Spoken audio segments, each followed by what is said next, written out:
I'm Steve Wiggins, and this is the Groundworks Ministries podcast. Now, today we're reading from the book of 2 Thessalonians, chapter 1. Let's focus on verses 6 and 7. God is just. He will pay back trouble to those who trouble you and give relief to those who are troubled, and to us as well. This will happen when the Lord is revealed from heaven in blazing fire with his powerful angels. Now, my wife and I have raised 4 children, and in our house it was difficult to keep a secret. And there's just too many people, and there's just too little space for privacy.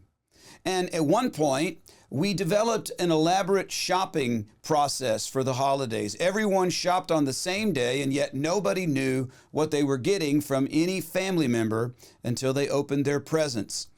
You know, when it comes to gift giving, my kids demand fairness.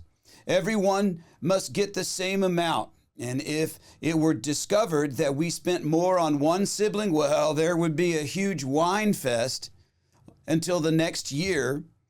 And adults have similar expectations about God. God must be fair. You'll be disappointed if your hope in God's goodness is weighed upon your scale for his fairness, because God is not fair. See also the book of Ecclesiastes. Fairness assumes that we should all get the same thing. And our American understanding of life, liberty, and the pursuit of happiness has led us to assume that everyone deserves equal portions. No, we have the freedom in America to pursue things, but not the guarantee that we will receive things. You see, each of us has different callings or missions to accomplish within God's kingdom. You know, in the Army, soldiers are rationed supplies and armaments according to their distinct missions. Some need overwhelming supplies, and others would be hindered by excess gear to schlep around the jungle. You see, it's not a question of fairness or equity there in the military. The supplies are rationed based upon what is right for the mission. And if God is not fair, the question then, well, then what makes him good? Because we've defined, fairness with goodness. Well, God is good because he is just. And justice does not assume fairness, that is, that all men get equal shares in life.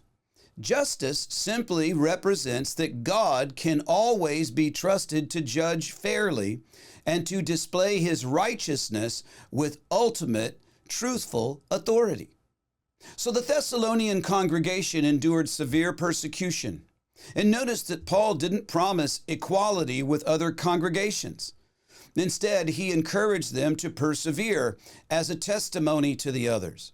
He focused their hope upon God's justice instead of a false hope of equal treatment with all other believers everywhere in the world. So some acts of justice may not occur even in our lifetime. Our oppressors may die believing that they got away without punishment from God. And our hope is that God will judge eventually in the day of judgment. Nobody escapes God's justice. Nobody escapes his grace to whom it is promised. Paul indicated that aspects of the fullness of God's justice will not be fully weighed on the Thessalonian oppressors until the Lord is revealed. Notice he says, and this will all happen when the Lord is revealed. So now you enter grace. Messiah, Jesus, took God's judgment of the world's sin upon himself. And through a saving relationship with Jesus, we can boldly stand before the Lord justified in the day of judgment. Furthermore, the grace of Jesus is offered freely to all who would receive it by faith. So there you have it, the justice of the Lord and the fairness of the Lord. So now it's up to you. Do you believe the gospel and will you receive it? Because all who come to him through Jesus will be saved. I'm Steve Wiggins, and this is the Groundworks Ministries podcast. Now, Groundworks Ministries operates entirely through financial donations from faithful people just like you. And yes, we need your monthly support now more than ever. Donating is secure and it's easy at our website, groundworksministries.com. Another way to help is to tell people about Groundworks Ministries. You can share these podcasts with friends and family and on your social media. And of course, you can always direct folks to our website, groundworksministries.com.